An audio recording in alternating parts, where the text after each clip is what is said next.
Осындай тәп-тәтті шоколадты торт дайындаймыз, қыздар. Ол үшін 4 жұмыртқамызды жарып, ыдысқа әбден араластырып аламыз миксермен.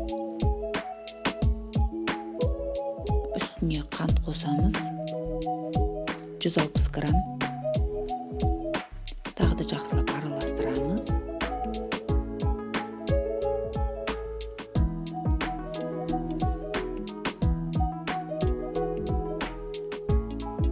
Сұйық май құямыз, 80 грамм.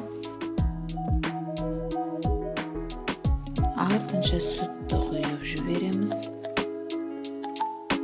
Ол да 80 грамм. Жақсылап араластырып аламыз. Қыздар, мен ұнды және разрыхитель, какао үшеуін бөлек араластырып алып, елегіштен өткіздім. Осылай коржықтың тестасы дайын болды. Оны 3-ке бөліп 3 рет пісіріп аламыз бөлек. Енді кремін дайындаймыз. Кремге шоколадымызды дайындадық. 2 жұмыртқамызды жарып, араластырып аламыз. Бірден весыға қойып, үстіне 30 грамм какао, 30 грамм кукурузный крахмал қостым.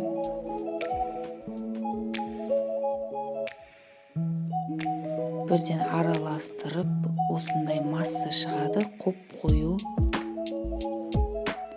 Сүтімізді газдың үстіне жылытып, қайнатып жібермей, үстіне сгущенканы қосып араластырамыз. Жаңағы дайын болған массаға кішкене құйып, сұйылтып аламыз да.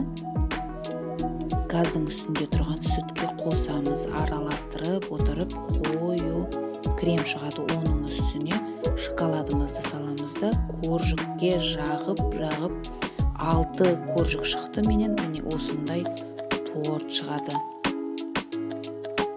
Астарыңыз дәмді болсын, сіздерге ұнады деп ойлаймын.